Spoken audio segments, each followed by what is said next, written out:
I'll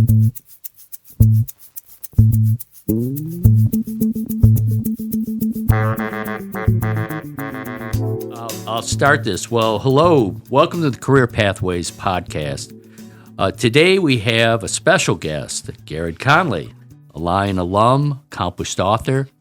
And today we're going to just talk about Garrard's career, being that this is a career podcast. Garrard's on a book tour right now, and we're going to say talked out in terms of talking about his book. So this is going to be a welcome change in terms of that. As always, I'm joined by producer Jayson. And normally he's behind the board, but we got him in. We got him through hair and makeup, dressed him up. He's in front of the camera and he's ready to go. And so what we have here are two writers and an old guy. And I just saw your book. Yeah. And so away we are. Garrard, welcome. Thank you. Thanks for having me. Yeah, this is fun. We always start with just general question about tell us about yourself and kind of your academic career, kind of how it, where you went and then how it got you to where you are today. You prepared for a long story on that? Fire away. Okay. Yeah. Love it. So I guess, I'll start at Lion, actually, because when I was a student here, I took Dr. Tebbitz's class, Dr. Terrell Tebbitz's class, Advanced Composition, which I always recommend to anyone. I mean, there was no other class like that because you have a lot of, universities have composition, right, but Advanced Composition is like paragraphing and style, and that's when you get into the really good stuff, right? And so in that class, I kind of discovered a nonfiction voice that I wanted to use. Fast forward, we'll talk all about my career later, but I'll talk a little bit about the writing part, which is I wrote a memoir in 2016 called Boy Erased, which was about my experience here in Arkansas. And then when I was sent to conversion therapy, which is an attempt to turn you from LGBTQ to straight. Spoiler alert, it doesn't work. Yeah. It's bunk science. But I wrote about that, and then that became a film in 2018 with Nicole Kidman and Russell Crowe and all those folks. It was kind of wild. And then since then, I read another book called All the World Beside, which just came out, and I'm on book tour for that. But in between all of that was really where all the interesting stuff happened, and that's why I'm excited to kind of be on here to talk about it. Well, let's start. Now here you are. You're a graduate at Lion. First stop, the Peace Corps? Yeah. So I had no idea what to do. English major, you're kind of lost. Even back in 2007, which is when I graduated, there was this sense of, why did you choose to be an English major? What can you do with it? And I thought, well, I don't know. Let's see. And I was actually talking with Dr. Martha Beck, right? And she said, hey, what have you ever thought about the Peace Corps? And I said, well, not really. I don't even quite know what that is. Right. And I looked it up, and I was like, what an interesting opportunity. You can go to another country. You can see, a different place for several years, 2.5 years at least. I ended up staying for, I think, 3.5 years. Yeah. And I actually went to Ukraine, which we'll talk a lot about because a lot has changed since I went to Ukraine. Yeah. But I was there as an ESL teacher, English as a second language. And while I was there, there was this grant that is called the PEPFAR grant, the President's Action Plan something, some language that is very jargony. But I applied for this grant that was to teach HIV/AIDS training, like sort of how teachers would teach their students about this health issue in Ukraine, because at the time there was almost, I believe, like a 2% infection rate, which is a very dangerous in Ukraine. In Ukraine, okay. It was a very dangerous rate, and it was growing quite quickly. And one of the reasons for that was needle sharing, right? Drug use. Yeah. And so, I got a grant for that, and we went around to all these schools and taught teachers, hey, don't go around saying that mosquitoes are going to give you HIV, all these things that were kind of popular folk ideas. And so that was just really difficult and eye-opening to do all that work. Wow. Where in Ukraine were you teaching? So it was right outside of Rivne, which is Lviv. Some people know the city named Lviv. It's kind of on the border or near the border of Poland. Yeah. Western Ukraine. Yeah. Very much more traditional Ukrainian ideas. They were very anti-Russia. Yeah. Where I was, they had their own embroidery, which was beautiful. Yeah. They had their own traditions, which they were very proud of. And Ukrainian, I learned Ukrainian, not Russian. Yeah. And that's really important to me. I've sort of stuck with my bias, from living there. And then, of course, everything that happened later with the annexation of Crimea from the Russians, and then, of course, now the invasion of Ukraine. Is that part of Ukraine been impacted by the war? Of course. I mean, multiple people that I taught, the students that I taught, have died. Oh, wow. I very famously, there was a student, Natalia, I believe her name was, and I can't remember her last name right now, but I just remember her as Natalia. Sweetest girl I'd ever, one of the sweetest girls I'd ever met and taught, and she was actually very heroic. It makes it not sad, because she was trying to deliver pet food to a place that had been abandoned. There were all these dogs that had just been abandoned during the war in Kiev, and so she was driving to deliver this food to these poor animals, and a Russian soldier shot her right in the face, just for no reason. And it became a big news story, and I didn't even know about it. I looked, I was like looking stuff up, and I saw her face, and I thought, no way. There's no way that that's the student I taught.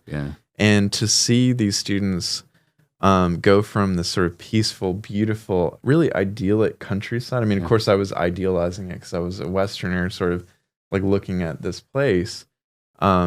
But I mean, I would go to the market. It was so peaceful, you can't imagine. Right? I would go to the bazaar nearby, and I could see which cow the milk came from. I could I knew all the sellers. Like, it was a beautiful existence. It was the bread basket to the world. So you have all these fields. And the food beautiful. Yeah. I mean, I still cook a lot of Ukrainian food. I love it. So you got a lot of now paprika. Is is that more Hungarian? Well, it is a little bit more Hungarian, but of course, Ukrainians love paprika too. Yeah, I would say Ukrainians love beets. Right, beets are everything.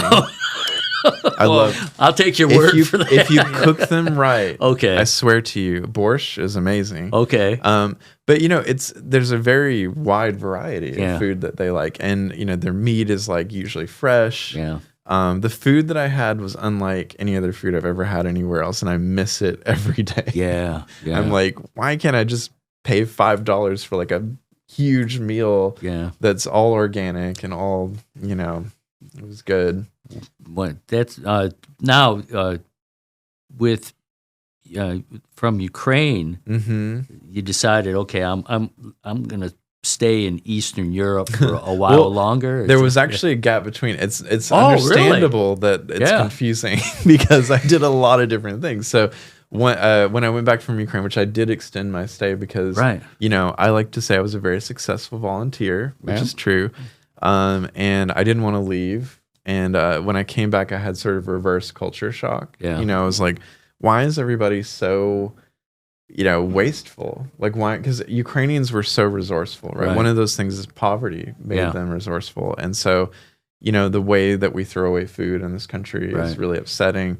So I went back right into sort of the heart of, I think, decadence, which is campus culture. So I went to Auburn University to get my master's after. Oh, okay. And I was just like, okay, well, I got a free ride to be a master's student in English, which you don't ever pay for your art degree. That's one thing that I will always emphasize. Jason's taking mental notes here. There's always some scholarship. There's always some teacher who can hook you up with some program, find a way. It was actually Dr. Tebbets, I think, who helped me get into that program. And that sounds about right. Yeah. And so I went there and I actually specialized in 18th century sort of stage. I was really interested in looking at, theory around how the stage was representing real human life, like sort of that sort of dichotomy between what was represented and what was hidden. Yeah. So I was very fascinated with that. I had some great teachers there. It was a good experience. But then right after that, my book sold. So I was actually going into an MFA program, Masters of Fine Arts at UNC Wilmington, so University of North Carolina, Wilmington.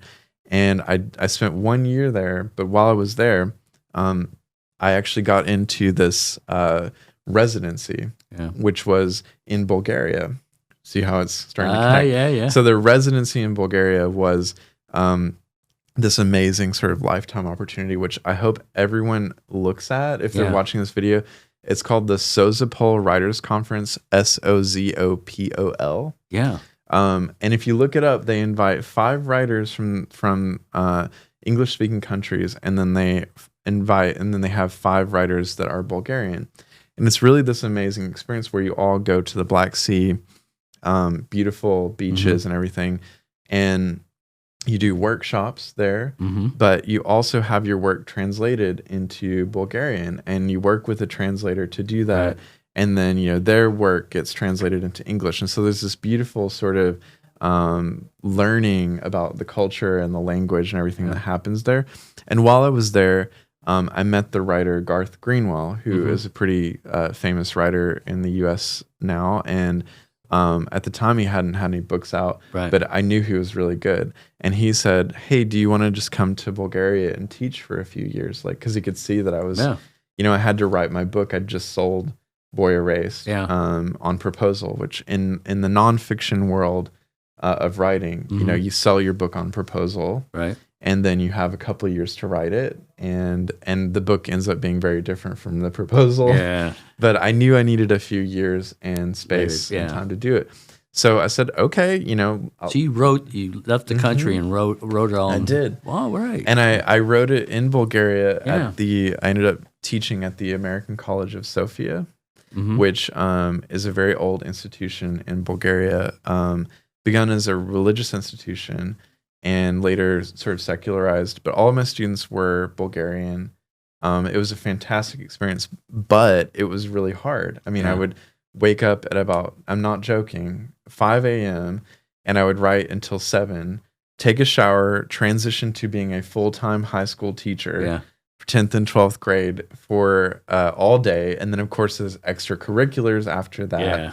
So, starting at 6, you had to help with all the clubs and stuff. Yeah. So by the time I'd get back home, I've been awake since about 4:35. Yeah.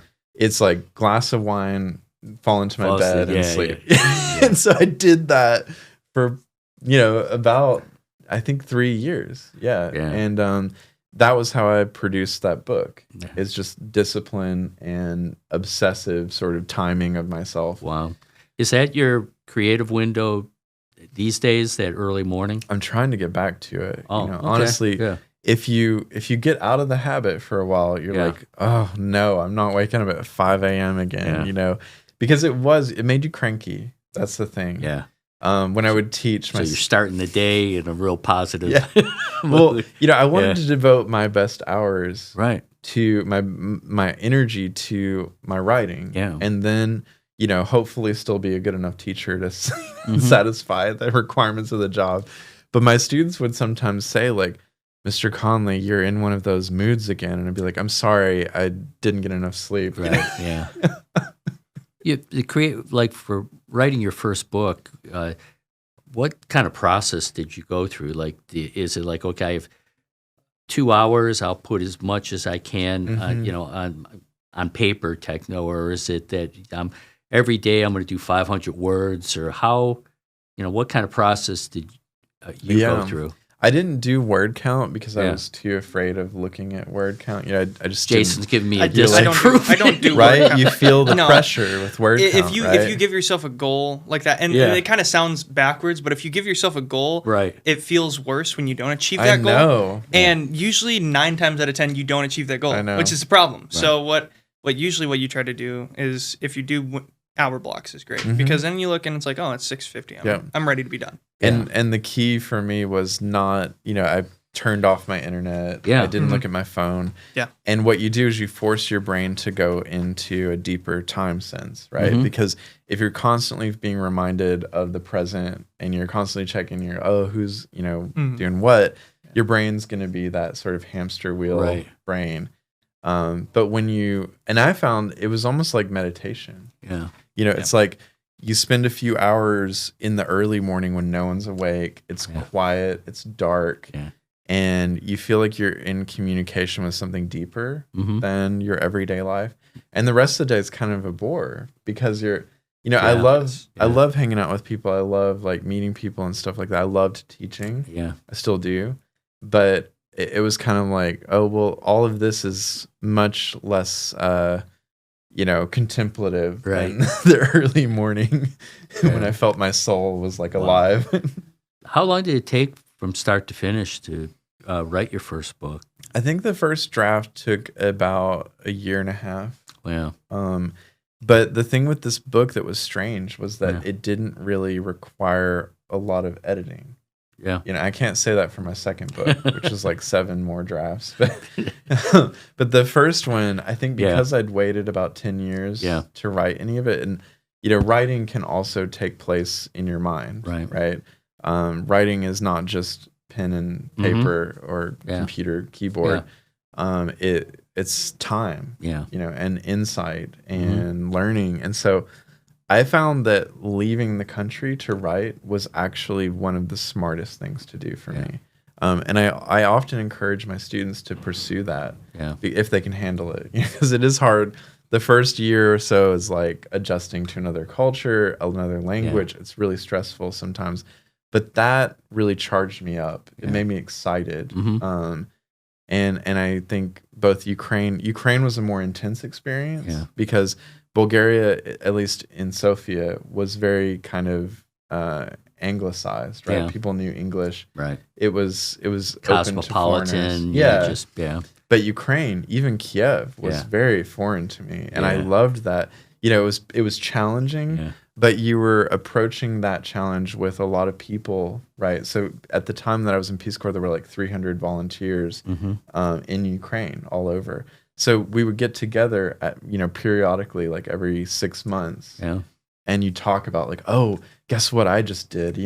I just planted a bunch of beets and I lived where I had to use an outhouse for 5 months. And that was a lot, And it was, you're back on beets again. Right. And it's freezing. I know. Well, I did learn to love beets. And, they also turn their beets into vodka. There you are.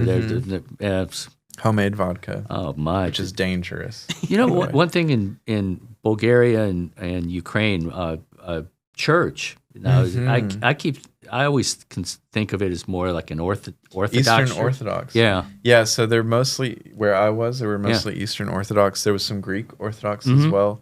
Those churches are beautiful. Yeah. In every small town, it's like you walk in. Did you go to a few churches in Poland? Yeah, we went to one church in this small town, and it was literally like, I have pictures of it. It was so absurd. Gorgeous. It was absurdly gold everywhere, diamonds. The things. Paintings were insane. It was literally like, it makes like Western churches like in America look like schoolhouses. Like it's just like somebody just like built a house. Which American churches have their own charm, right? Yeah. Because it's like, okay, we're just going to do this without all the pomp and circumstance. Right. But I loved the pomp and circumstance. I was like, give me this art all the time. I'll be as religious as you want me to be if I can walk in here with all these candles. With religion, you have to be pretentious, I feel like.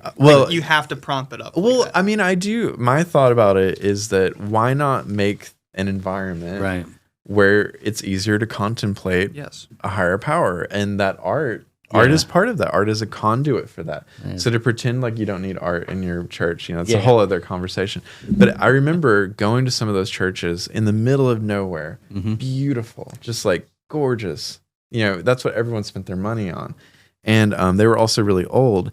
And I saw this old babushka, this old woman, and she had such devotion, right? She could barely move, and she slowly got down on her knees and kissed the ground, which is what you're supposed to do. And I thought, wow, this is real faith. It's like you're actually harming your body to do this thing that's really means something to you. Eastern Orthodox service, is that like the standing up and like 3-4 hours? Tell me about it. Easter? Yeah. Their Easter is an event. Yeah. You go early in the morning, like 5 or 6, right? You're watching the sunrise. There's like the old Slavonic language, the old, no one understands it really. And then afterwards you have so much food. It's so good because, now you can eat meat, and there's every family slaughters their pig or whatever for the holiday. And, it's just so good. Wow. Such good food.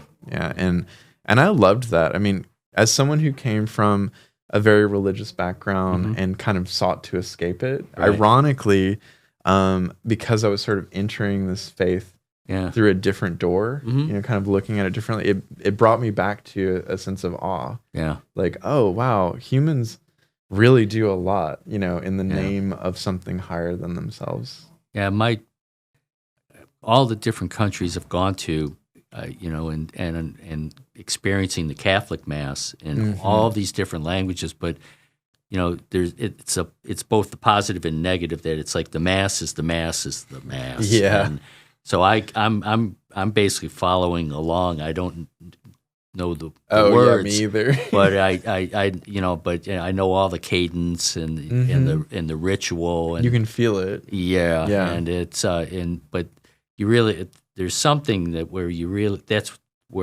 start realize how big this faith really is, and even faith in different countries. I've been to an Orthodox service, and I love it's those. Whoa, yeah, it's very strange at first. Yeah, and all the candles, and it's so beautiful. There were literally thousands of that church we went to. I can't express how when you walk in, you're like, what the where did they come from? Yeah, who spent time and effort? Because when I think of church, I'm like, oh, you have the church, and then you have the few tinted glass, and then a little bit, and then maybe a painting of or then you have the, what is it we always went to Christian churches, so it's always then you have the cross with Jesus over top of it, but over there it's just that would make no sense. They would be like, why would you even? They would almost probably scoff at it if they saw an American church. Yeah, they would. But American churches, again, they have their own charm. Mm-hmm. Yeah. Now, you're here and you have this opportunity in Bulgaria. Then what brought you back to the United States? So what really brought me back was my book coming out. So I was my partner at the time. He had gotten a Fulbright, and so he went to California to get a Fulbright. We worked on that application. I was he was Bulgarian. He was actually a very famous Bulgarian newscaster who talked a lot about LGBTQ rights, and it was very challenging, right? You can imagine in Eastern Europe.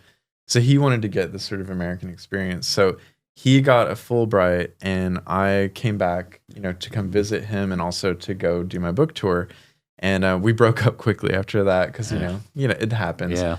But while I was here, you didn't go Hollywood on him. No, I didn't. It wasn't me.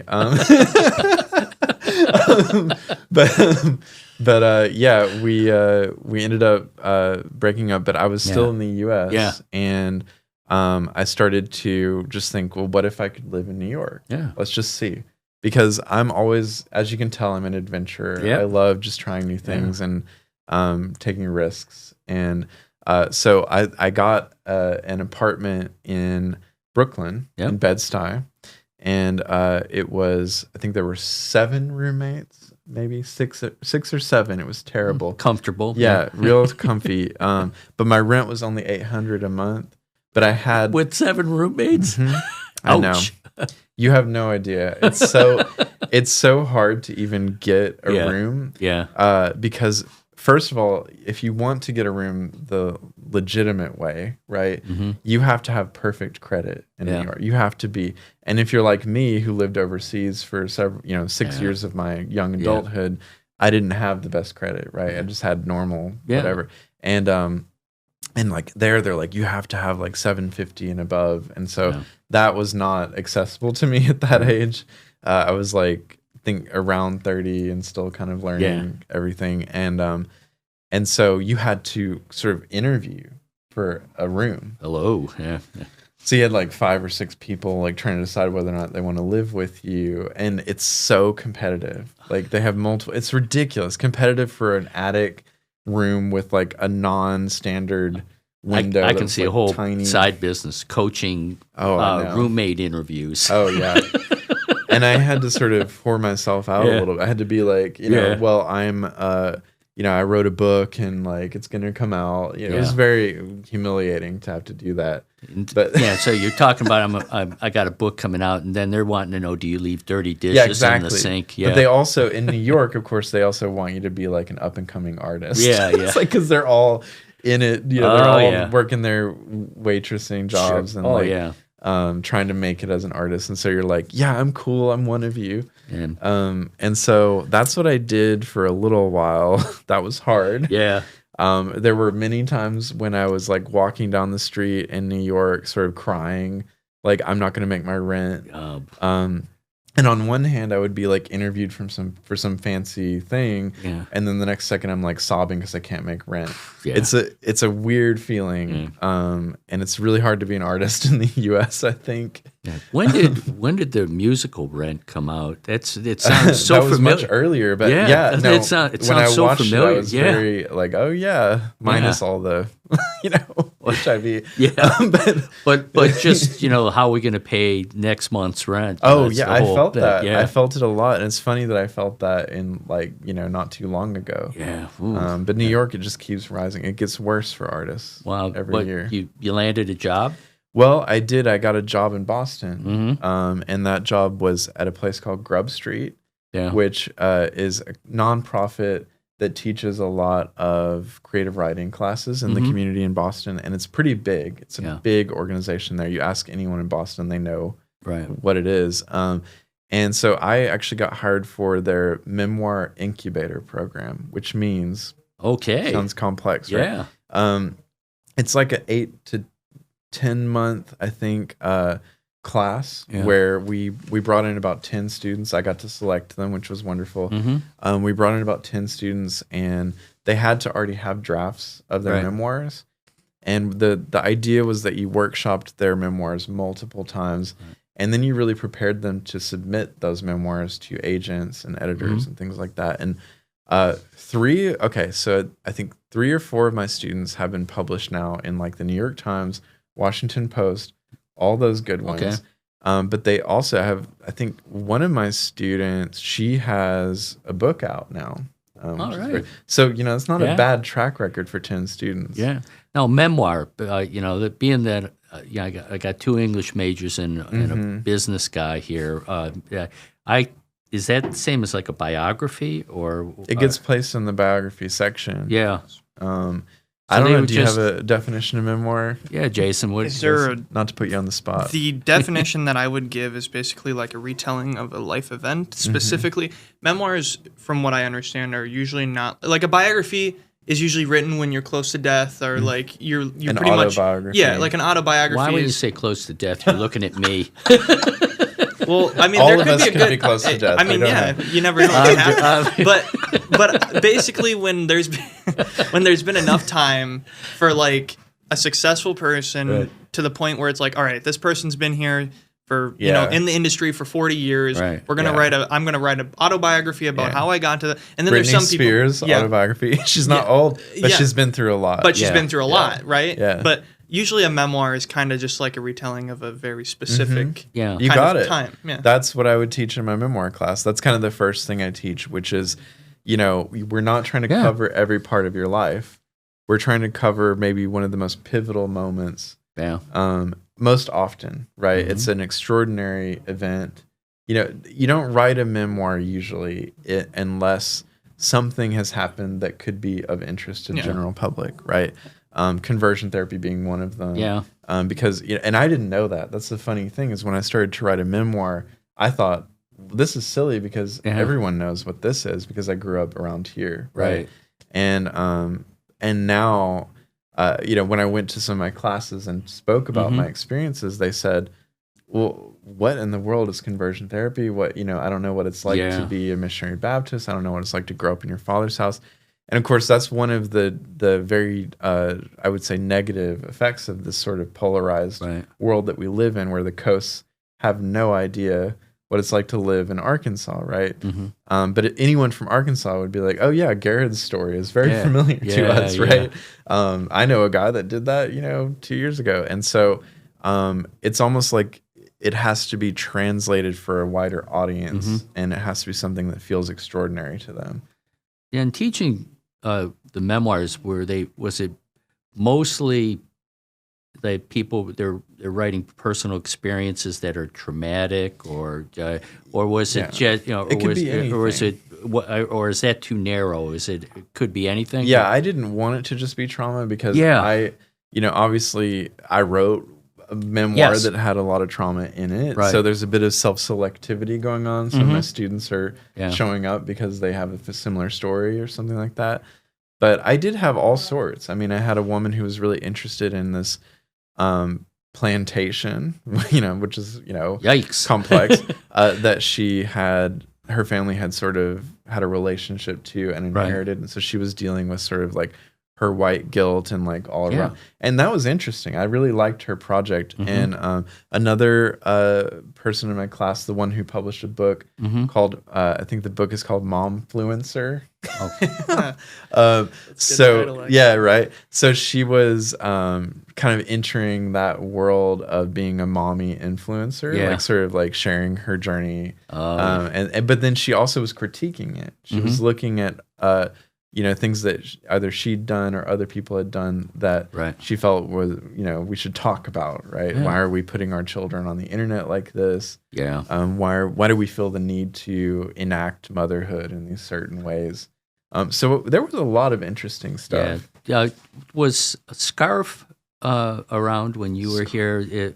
We have it's an annual event where students will present like presentation ideas either by poster or oral presentation. I think so. Yeah, and I think it was. Interesting thing, that every year we always have a couple really, really good presentations of students talking about overparenting and the helicoptering. And what happens now a lot. Yeah, and that, when you're talking about this mom influencer, I'm thinking that, it kind of took me there, and because they're living it now, and for sure. I mean, I've noticed just within the student body that I teach, there's a lot. I've taught in a lot of different institutions. The Grub Street was adults, so that was very different, right? A very different group of people. But then, after that, we can get into that as well. I started teaching at Kennesaw State University. Go Owls! Thank you. You know all about them. But you lived in Atlanta, so that makes sense. And some semi-professional internet research. Okay, good. They have a cute owl mascot. Oh yeah. But I've noticed my students are very much influenced by what their parents are sort of suggesting that they do a major on, which feels very foreign to me. Right. Because I feel like I grew up in the time, I'm a millennial. I grew up in the time of like, you still defied your parents, right? You still like, I mean, or if you didn't defy them, you just said, well, great, thank you for your opinion. I'm going to do what I want to do. Yeah.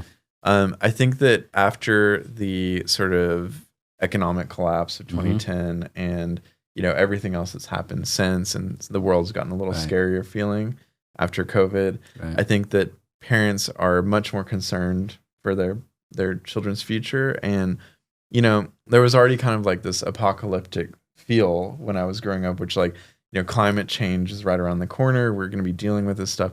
But now that stuff is coming home to roost, right?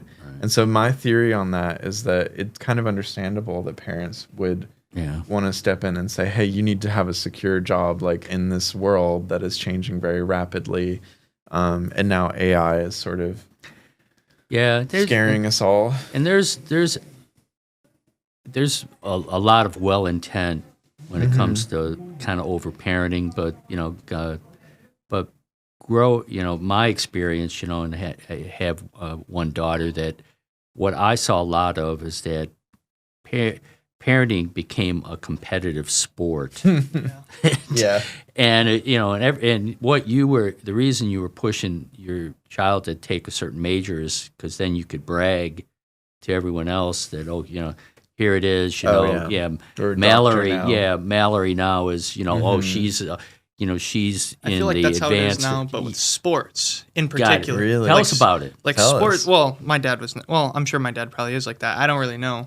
But no, especially when it comes to the Midwest, everybody wants to be like, my son is going D1. My daughter is going to go play for the Ducks in Oregon for softball. So like, and it's almost like and I don't know if this is like a sense of, and this is kind of maybe mean to say, but like they didn't do anything, in growing up, right? So then when they have their kid, they're like, well, I can kind of piggyback off my kid's success without it actually being my success, and it makes me look like, oh, I parented a NFL quarterback, like that's the stage parents. Like the Hollywood parents, like that's how they were, it's like, I'm gonna steal my kid's money because I got him to this point, it's like, did you though?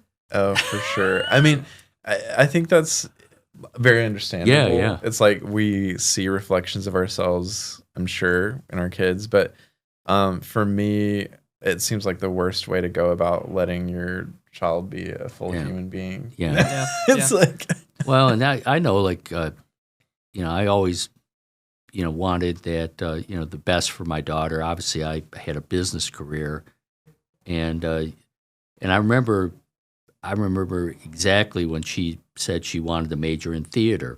And, oh boy! And it was just,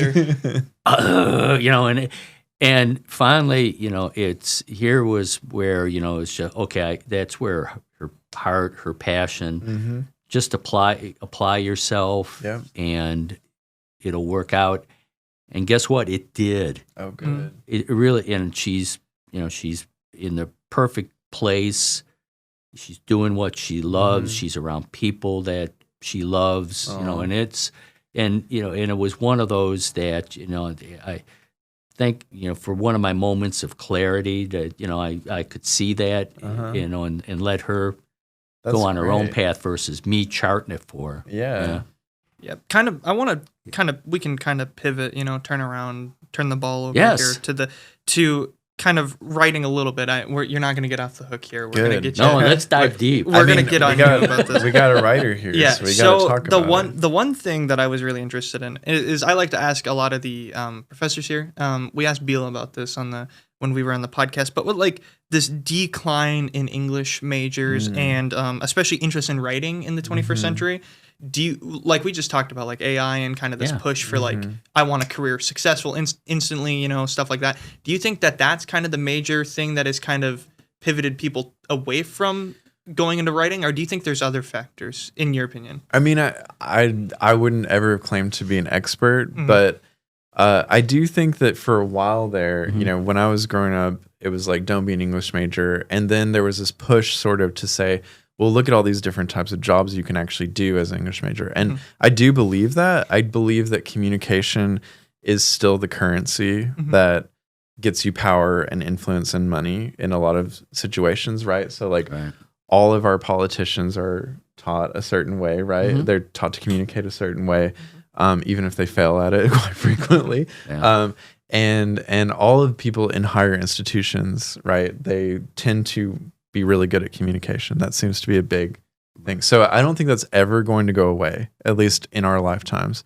That being said, I think for an undergrad going into a major, they're thinking, why would I do English unless I'm going to be a lawyer, right? That's sort of one thing that they're thinking. And with that, I hope they would expand their knowledge of what you can do with an English degree, which is quite a bit. And also to realize that an undergrad degree hardly counts. Right. So like people don't look often at your undergrad degree and go, oh, because you majored in this, you can't do this job. It's like what you do with your master's or beyond that is often way more important. And also just having the degree for a lot of other jobs is all you need. So I would say that, it's better to just follow your heart, in my opinion. In terms of why this decline, I think it's pretty simple, right? The genre of the age is the internet, right? That is where we are. And what I mean by genre is like, there's this theory. I'm going to use my English degree to describe this.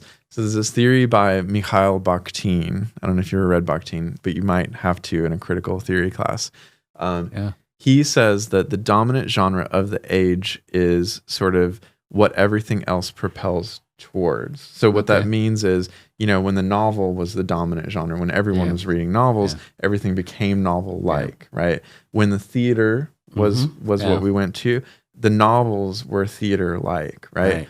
So now the novels that are coming out are internet-like, right? They're becoming hybrid. There's like a lot more experimentation. There's a faster pace, a slower attention span, maybe a less deep attention span, which like I don't like to put value on because I like to just look at things as they are rather than just go, oh, well, let me lament the death of literature and like be an old person already, right? And instead, I think that what's important is to think about the opportunities, right? And so at KSU, where I teach, we have a lot of people who are creating classes on prompt engineering. So prompt engineering is a new field within AI. How do you prompt the AI to give you what you need and to do a creative task that might actually be beneficial rather than just write your essay for your English class, right? And what I always say about this stuff is, like, if your classes are so rote that an AI can do that work, then you're already, I feel like you're already doing the wrong kind of pedagogy, right? My classes are like, sure, you can use an AI for this if you want. I'm going to be able to tell, first of all. And second of all, you're going to be depriving yourself of any real creativity. So I think prompt engineering is a fun sort of hybrid. English is trying to take over that field. In a way that, programming software engineers probably also trying to do that, but we're trying to do our own thing. And I think, I've been using AI for a couple of months now. And I'll just, it's easier sometimes to see what the galaxy brain thinks about something than to Google it. And so like, it's kind of become, for better or worse, I don't know, a little bit of like a therapist. Like I'll be like, oh, so what do you think about this? Like, what's going on with this? And I'll get like a real answer, a real sort of galaxy brain answer. I did a AI ChatGPT-4 on what podcast questions would I ask Garrard Conley.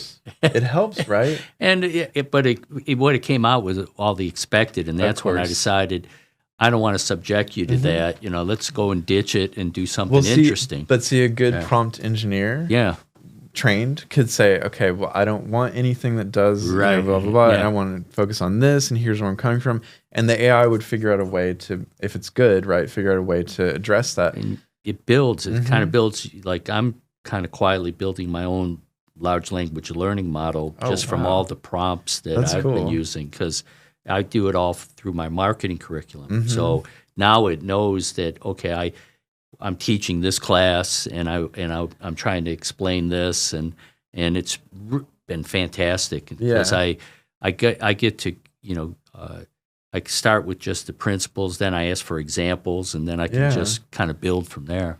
I mean, I think, to speak to your question even more, like, I think there's a tendency to, at least for me, want to keep things old-fashioned, right? Like, I agree. I just want to study books and talk about them and like do old-fashioned new criticism analysis, where we don't like talk about the author that much. We're just going to talk about what's on the page, and we're going to maybe explore that through the lens of other books that have been published before. And that stuff, that's where my bread and butter is. It's where I am a good teacher.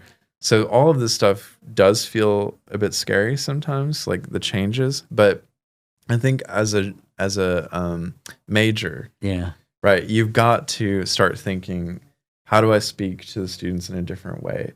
And I think that AI can be a really good research tool and a good learning tool. It's almost like you can become an autodidact, just like learn on your own just by using AI.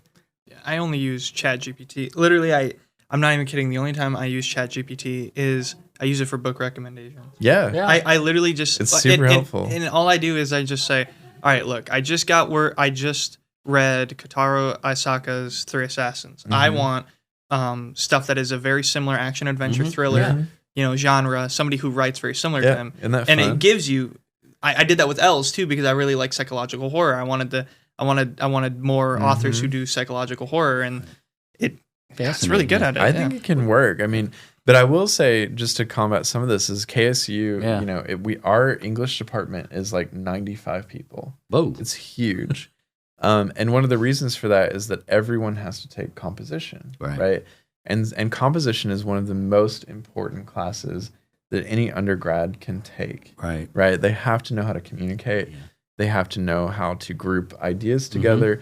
And really, composition is more rational thinking than it is anything else, right? It is sentence making, but we're less concerned in composition about how your sentences look than how your brain works, right? Are you able to have critical thinking skills? And I think if English can continue to corner that market, like, we're going to teach you critical thinking, right? This is where we're going with this. Studying these texts, looking at how other people lived, seeing all these different stylistic, rhetorical choices, that's where the future is. Yeah. And if we can convince students of that, then we'll remain a relevant major.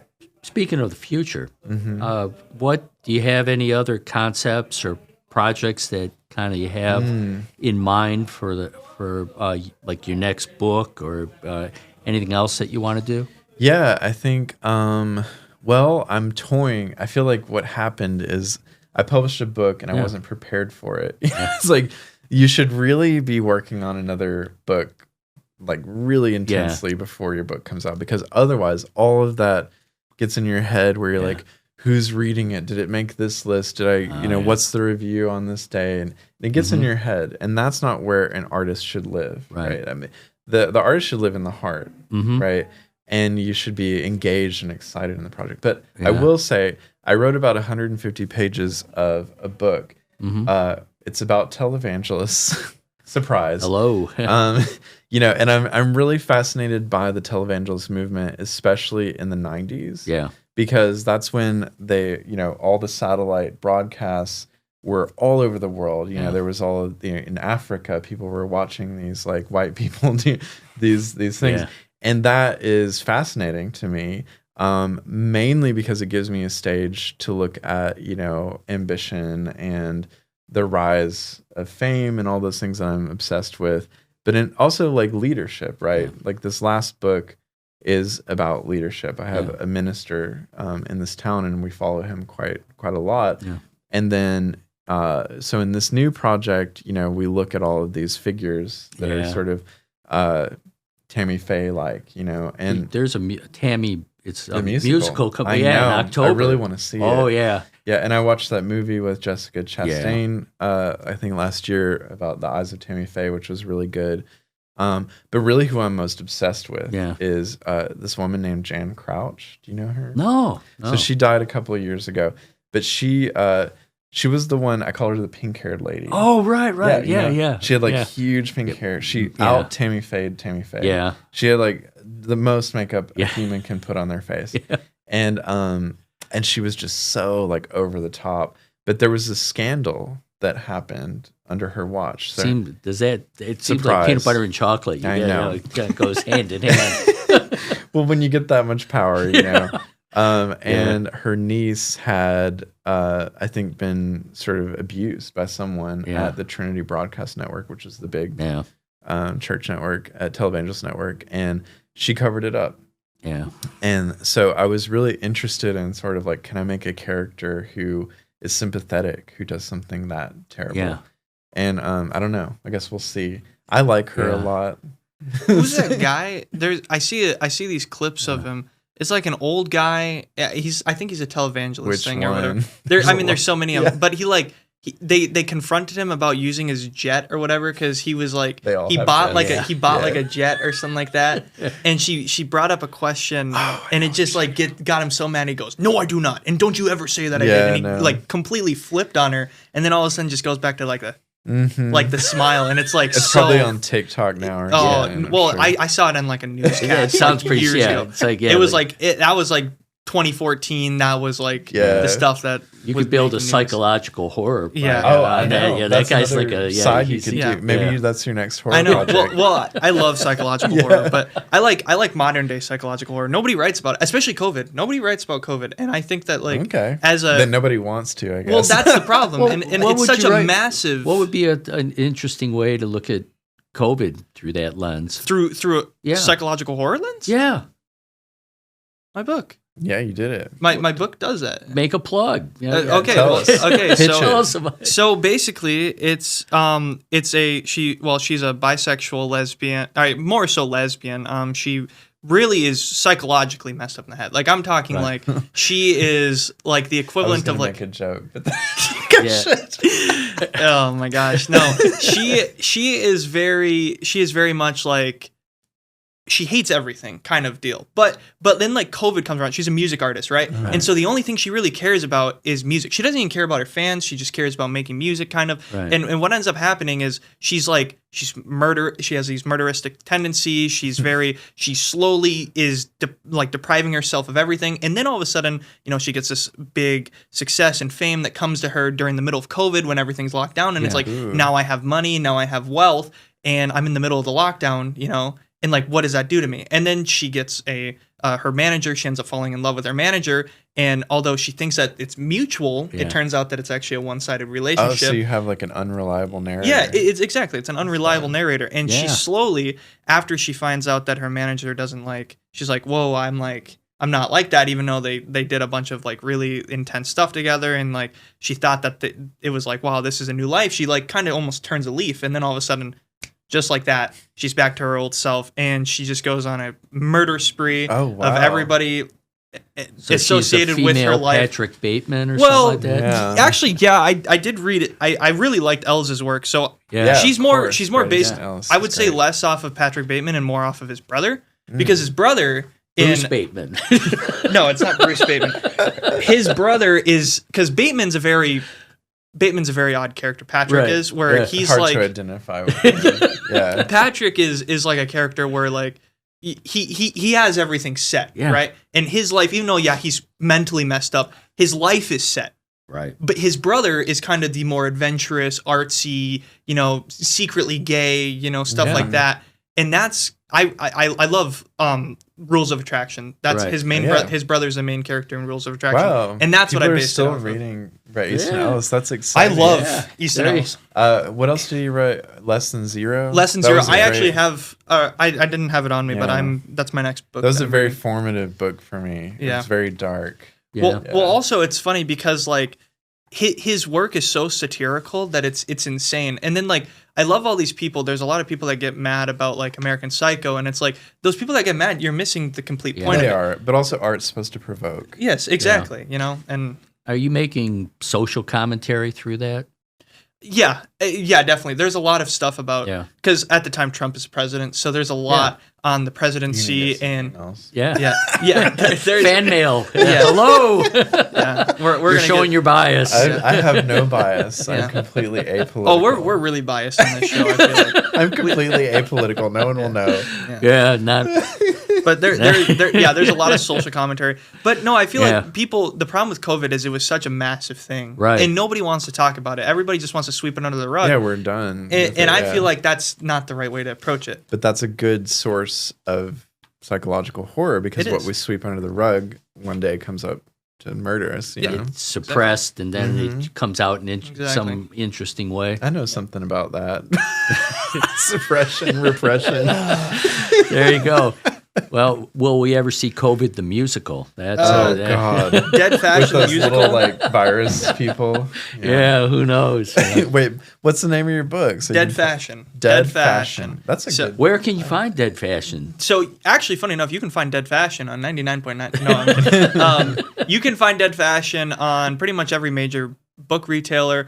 I don't think we did Barnes and Noble's. Barnes and Noble's like really pretentious. Like it's like, oh, you got to send us all this stuff, and then we have our elite team of people who look through it, and it's like, no, you don't. But you just got an AI that search for it on Amazon. But you can find it on Amazon. You can find it on Walmart. You can find it. That's cool. I specifically through my actual, I have a link on all my social medias. I'll probably post it at the bottom of this description of this episode, but that's where I get directly through my publisher. I get more money because when you do it through side retailers, they take more of a cut, and so I end up making more money if I get it, if it's a direct purchase. So that's cool. Well, and we, since we're doing book plugs, please. I have a new book. It's called All the World Beside, and it is available everywhere.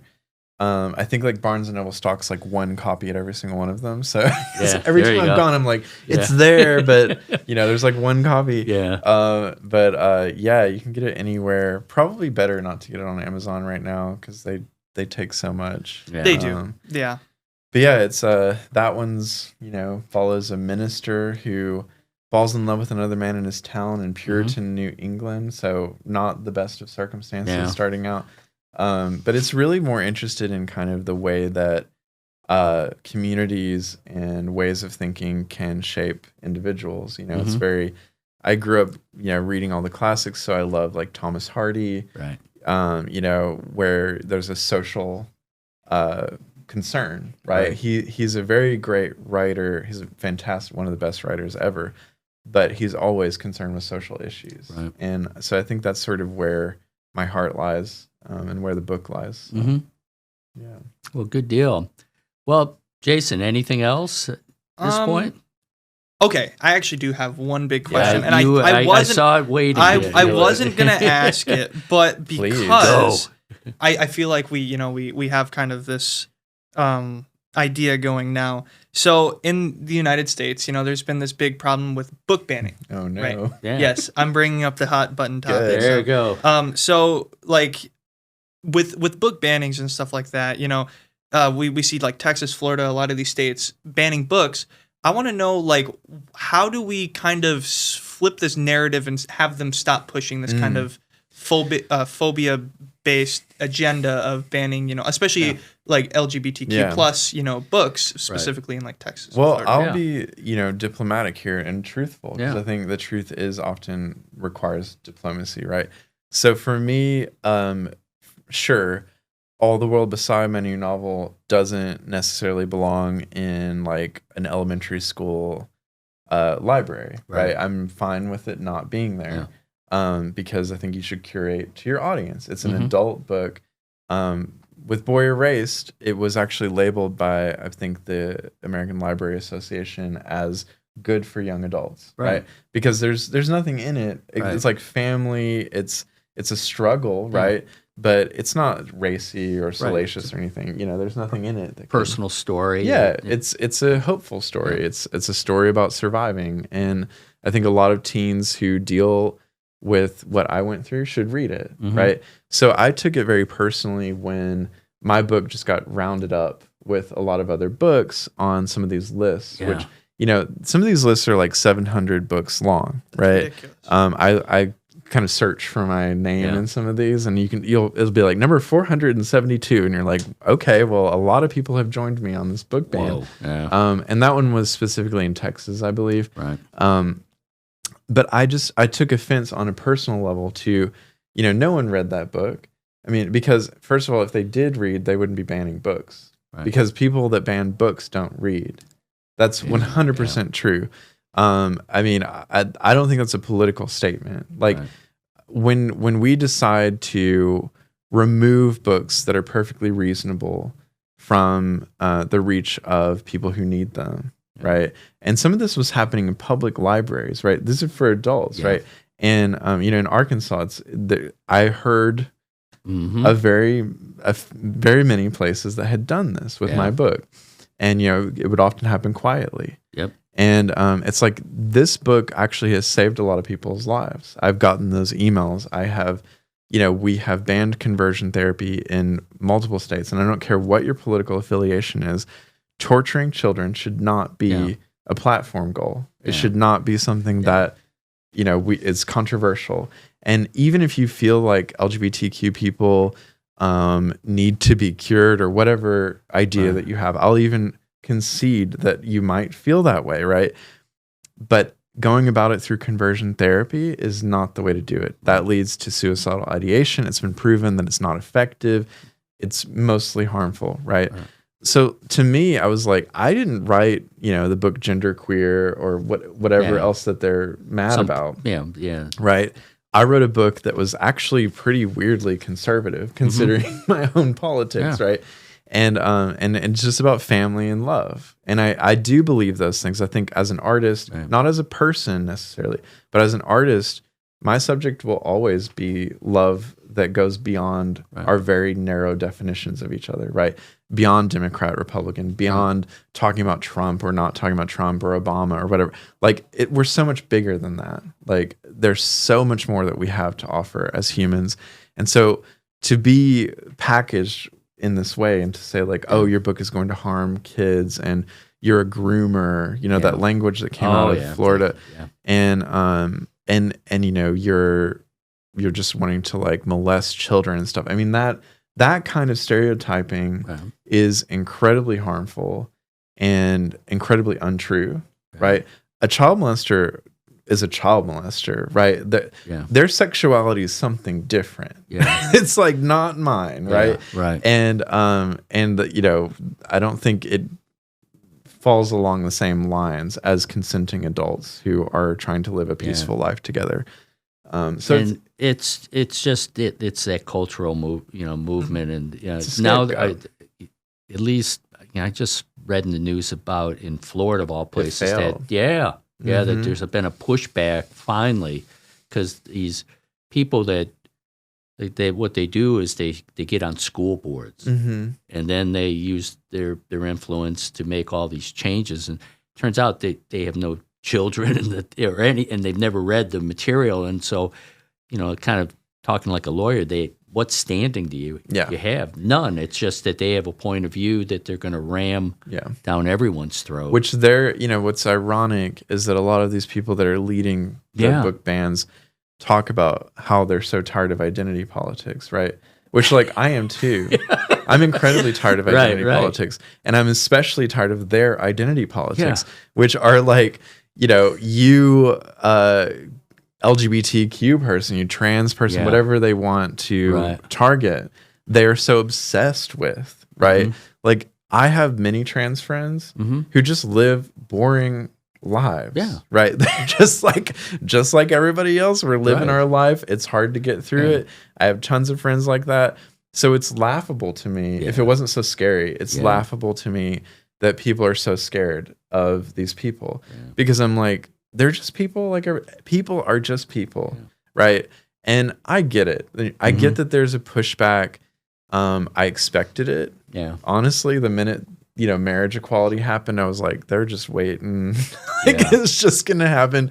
And I want to emphasize that this, to me, yes, it involves politics, but it is not simply red and blue, Republican, Democrat, because I talk to a lot of Republicans all the time because I do a lot of advocacy work and go to churches and go to a lot of places, and they're tired of it too. Right. A lot of people are privately very tired of all of this. And when I talk to people on the left, they're like, can we please shut up about identity for 1 second and talk about class? Or talk about anything more important than this, very surface level discussion that we're having. And then you talk to people on the right secretly and they're like, can we please stop walk away, just making fun of people and doing, and it's like, if we could just create some sanity, like some space where everyone can go, we all have different needs. Some kids are going to need my book. Some kids are going to need, to have 50 Bibles around them, sure. Some, but I don't think that the problem is that there aren't enough Bibles around. I think like there are plenty. Well, and the fact is they can read your book and the Bible. I know. It's not like believe it's it or binary. Not. Believe it or not, there are a lot of LGBTQ Christians out there. Absolutely. And I meet them all the time, and I meet a lot of people who say thank you for not attacking religion, for not turning this into a polarized thing. And I think that's the way forward. We got to stop relying on these stereotypes that we have of each other and recognize that you can disagree with me and you can send me an email, because you probably will.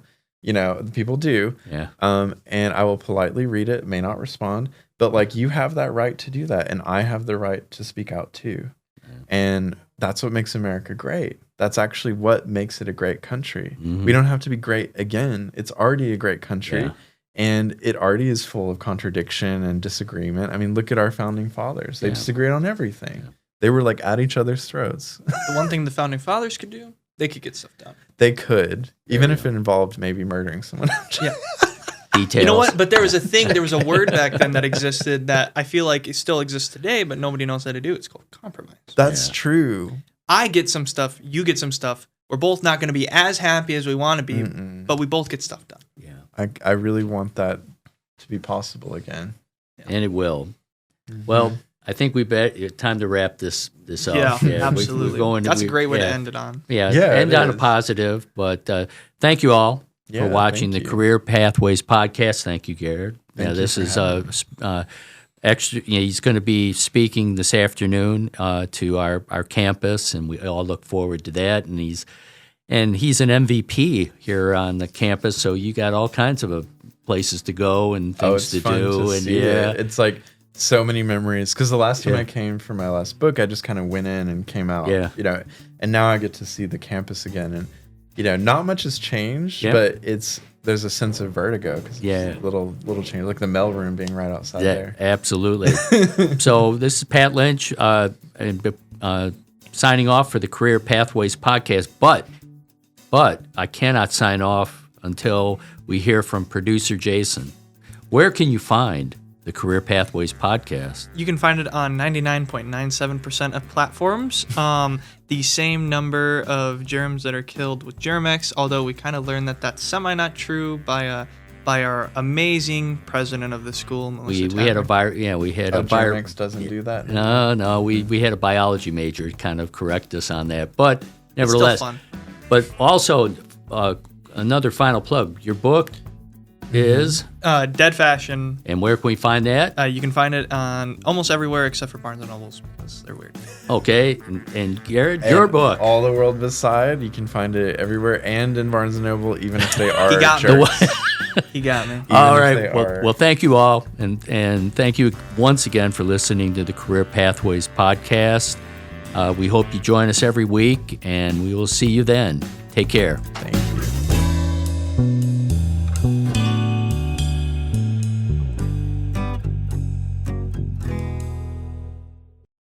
This broadcast is sponsored in part by Lyon College and by KILT Studios.